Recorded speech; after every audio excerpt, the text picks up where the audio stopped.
Bonjour et bienvenue pour cette nouvelle activité confinée de lecture. Une activité tout à fait différente de celle que vous avez déjà vue en classe, puisqu'on parle ici d'une activité à distance. Il s'enregistre dans le cadre de la consolidation de vos acquis et l'évaluation de vos imperfections en la matière de la lecture. Passons à présent à la découverte de cette histoire dont le titre est Morgane relève le défi.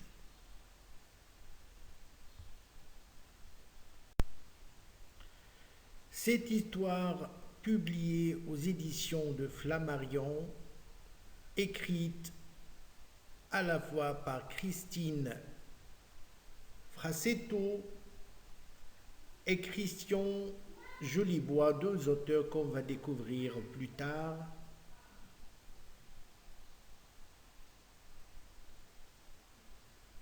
Elle parle de Morgane, une élève qui relève le défi.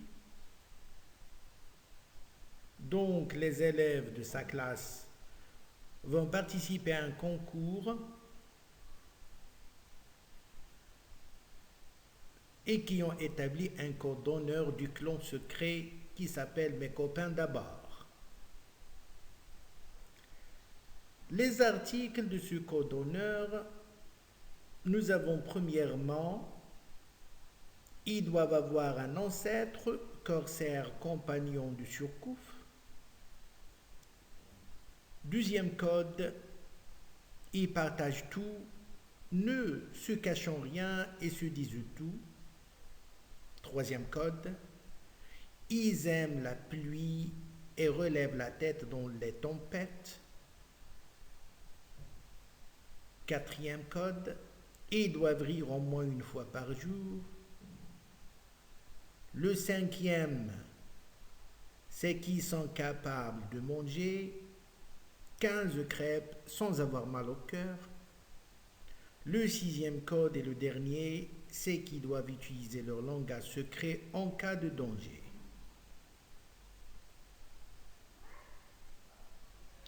Un concours du plus beau bateau est organisé à Saint-Malo, une ville de France, une ville côtière. Les copains sont sur le pont, ils ont trouvé une idée géniale, c'est de transformer une vieille barque en véritable dracard. Mais ça, comptez sur l'affreux Renald qui fera tout pour gagner le concours.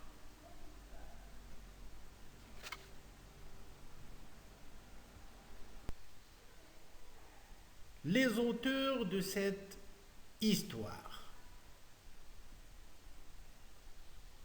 Christian Jolibois. C'est un infatigable inventeur d'histoire. Il écrit en tirant la langue. Quand il pose sa plume, il est également goûteur de pluie,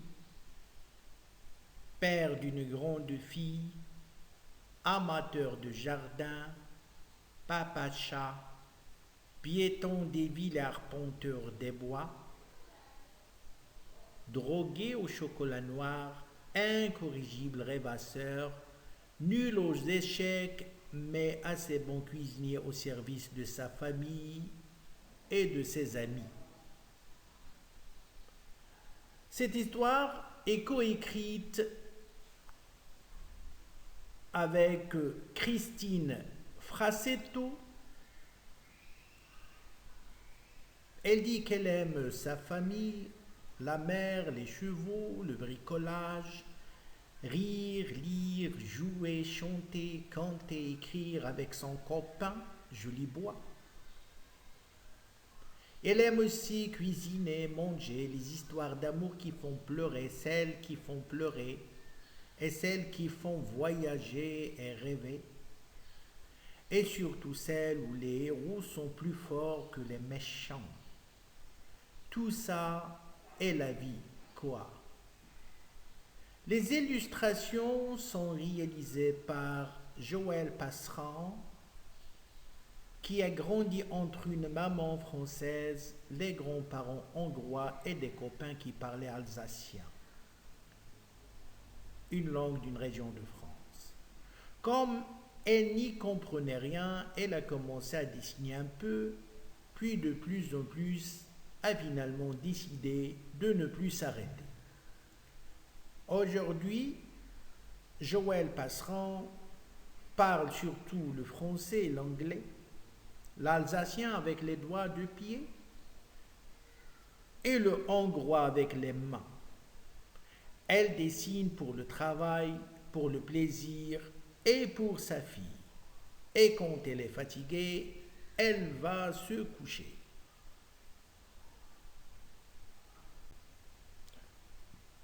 Passons à présent aux personnages, je vous les ai présente.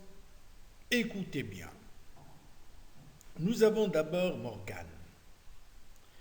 Cette rousse intrépide de caractère explosif a le chic pour entraîner son clan dans les aventures les plus folles. Elle est surnommée le boss, la carotte. Elle habite Saint-Malo. Sa mère travaille dans le journal de la ville. Morgane aime faire du vélo, elle est douée, elle est souvent en retard à l'école. Elle n'aime pas beaucoup les maths, son ennemi Ronald est dans la même classe qu'elle. Son gâteau préféré est le quignon. Son ancêtre, le Bosco, a fait partie de l'équipage du Corsaire Surcouf.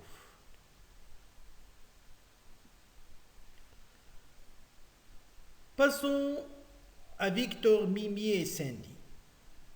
Ce sont des bébés éprouvettes. Ils ont fait la une du journal le jour de leur naissance. Leurs parents sont Madame et Monsieur Le Pincet, et ils sont des boulangers. Victor, dit Captain Cool, ne parle pas beaucoup, mais il est toujours de bons conseils. C'est un véritable loup des mers. Mimi au cœur tendre craque pour tous les animaux malheureux. Plus tard, elle sera vétérinaire. Marie-Sandrine, dit Sandy, est aussi gaffeuse que gourmande. Son rêve est de devenir un top modèle célèbre. Jules, dit le poète, est rêveur et curieux de tout. D'ailleurs, il passe son temps à lire tout ce qu'il trouve. Il est myope et porte des lunettes. Il a un demi-frère, Arthur dit de Scratch. Son père, Jean Malou, est un artiste peintre. Ils habitent dans un majestueux manoir situé en dehors de la ville. Litchi, discrète et mystérieuse, possède des talents bien utiles comme la couture, l'informatique ou la vidéo. Elle est d'origine chinoise et a une ancêtre pirate célèbre, Xin Xin, surnommée la renarde. C'est la petite nouvelle de la classe et elle est assise au dernier rang à gauche. Finalement, Ronald, qui est le cancre de la classe, il veut faire partie du clan de Morgane. Il a une voix de canard. Il est sournois et c'est un sale cafard. Son père est un éleveur industriel de poulets.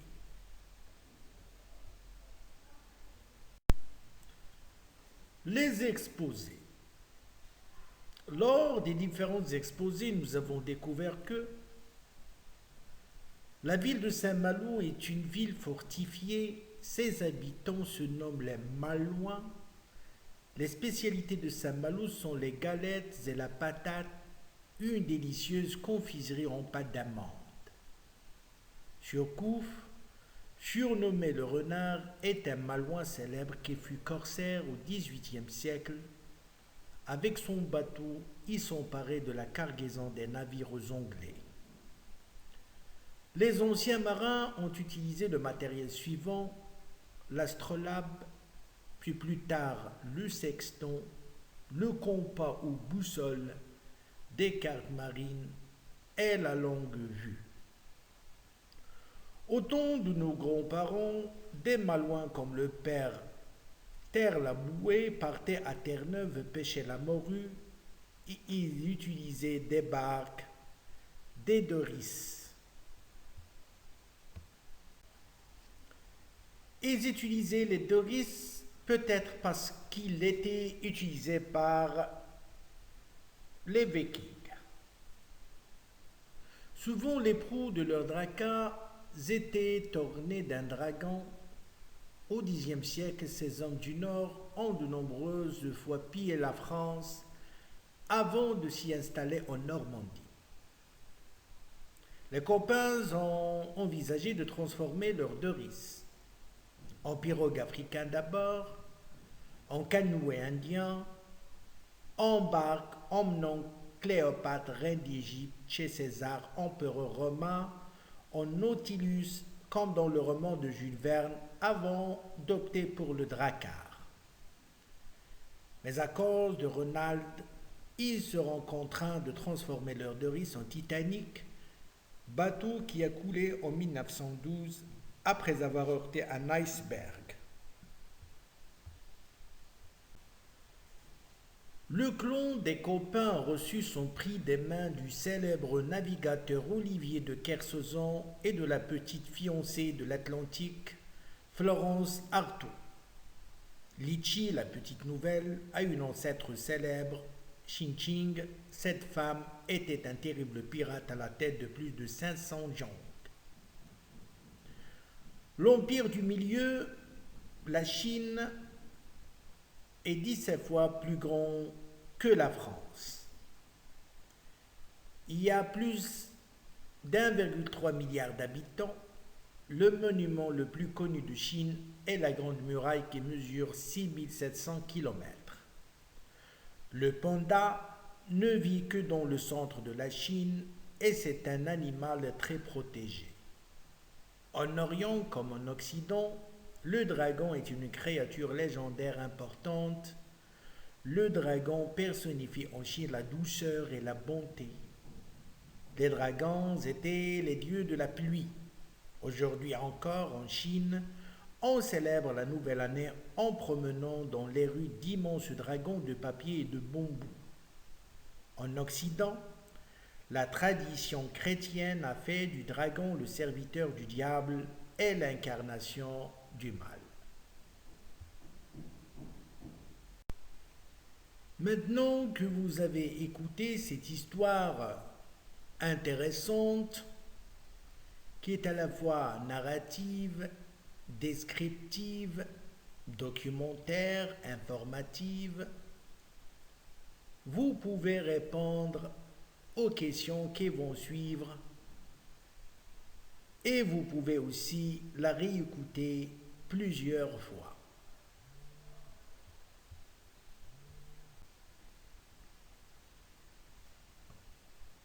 1.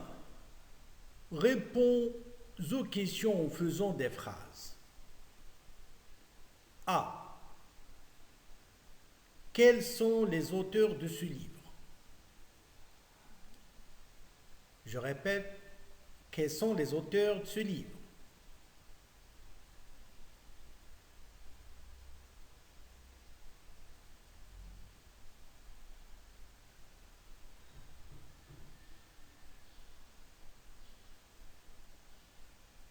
B. Dans quelle ville de France se déroule cette histoire? Dans quelle ville de France se déroule cette histoire?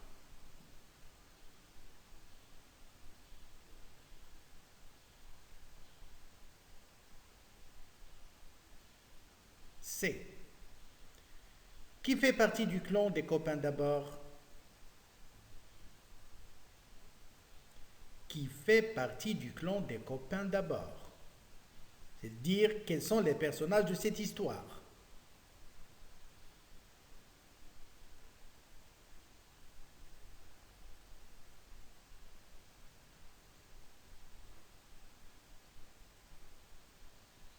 D.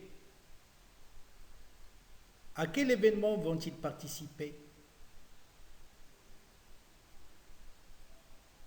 À quel événement vont-ils participer?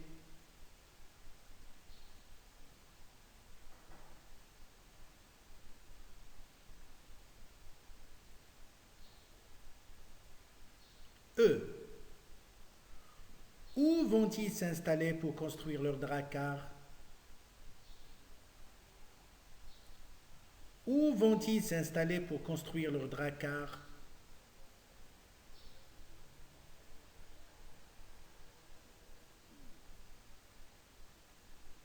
F.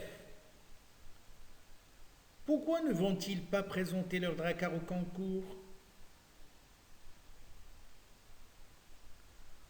Pourquoi ne vont-ils pas présenter leur dracar au concours?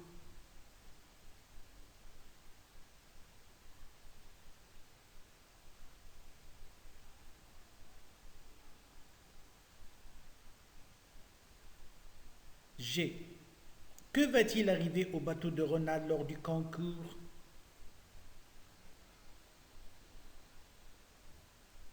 Que va-t-il arriver au bateau de Ronald lors du concours?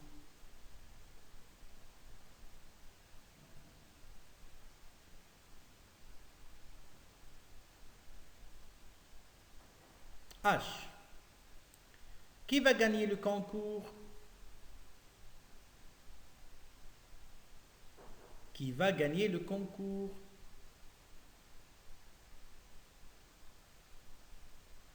I.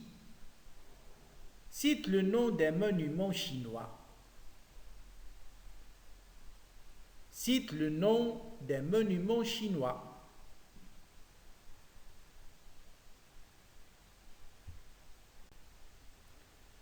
Douzième catégorie de questions, cette fois-ci, vous avez des questions à choix multiples. Bien. Coche la bonne réponse. Pour entrer dans le clan des copains, il faut avoir 9 ans, avoir un ancêtre corsaire compagnon de Surcouf ou habiter Saint-Malo. Je répète, pour entrer dans le clan des copains, il faut avoir 9 ans ou bien avoir un ancêtre corsaire compagnon de Surcouf ou bien habiter Saint-Malo.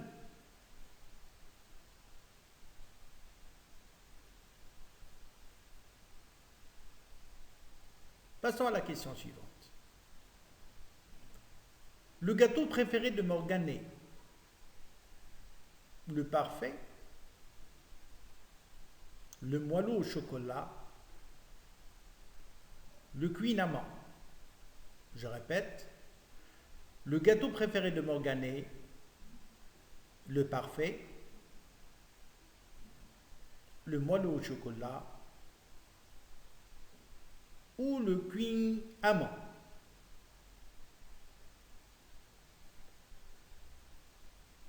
Une autre question.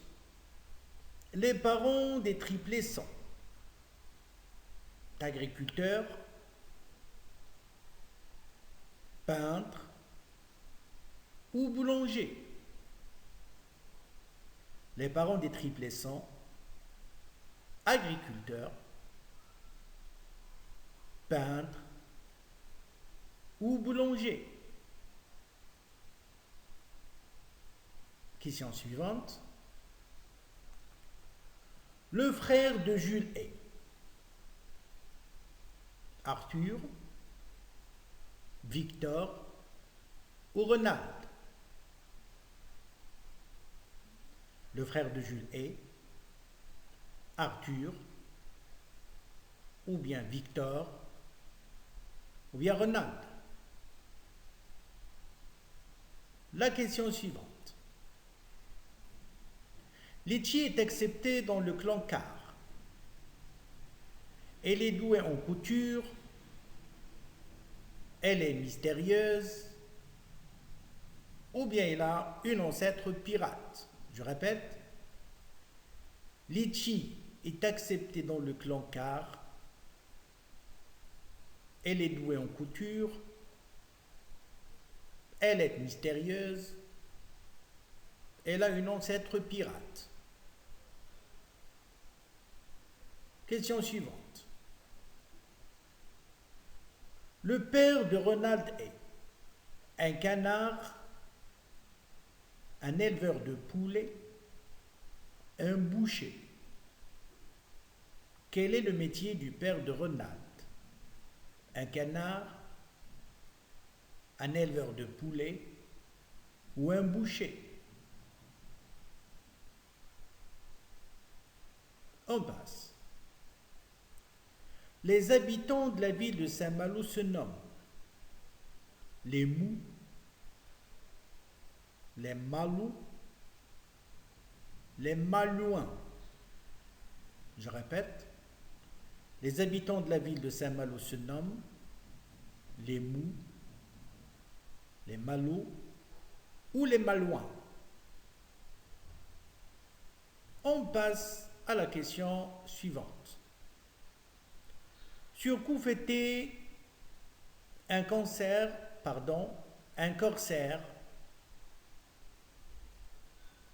ou un pirate. Je répète, Surcouf était un corsaire ou un pirate. Autrefois le père terre la bouée pêchait, le hareng, la truite ou la morue. Je répète, autrefois le père terre la bouée pêchait, le hareng, la truite ou la morue.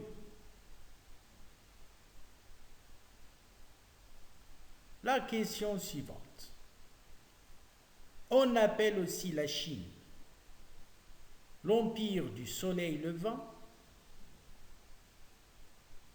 l'empire state building ou l'empire du milieu. Je reprends. On appelle aussi la Chine l'empire du soleil levant ou bien l'empire state building ou bien l'empire du milieu.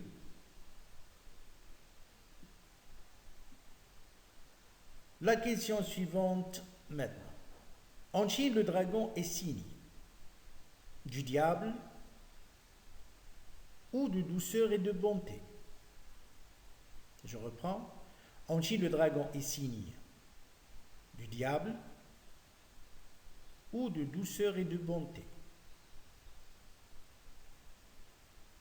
La dernière question de ce genre. Les dracars étaient utilisés par Cléopâtre, les Indiens ou les Vikings. Je reprends. Les dracars étaient utilisés par Cléopâtre, les Indiens ou les Vikings.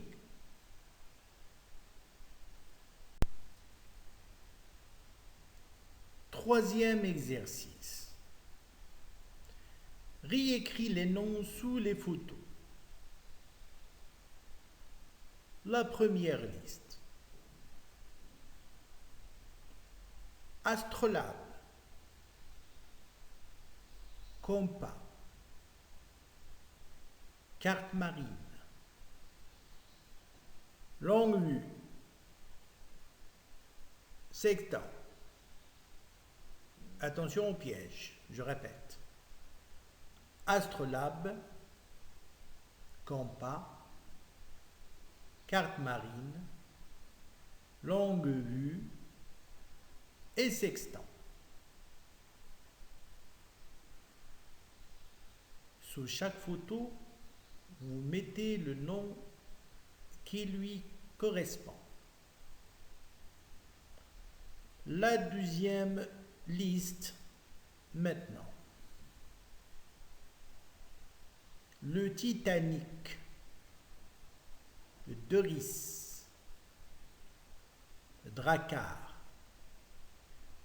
le canoë indien, la pirogue africaine,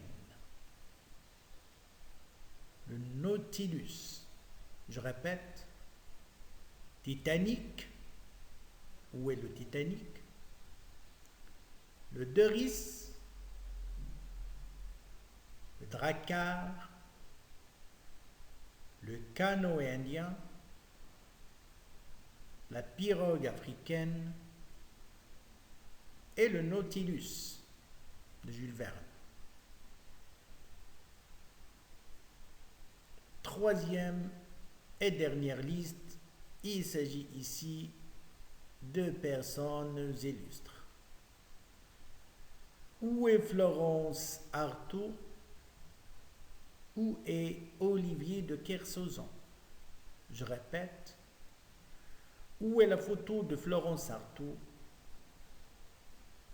Où est celle d'Olivier de Kersauzon?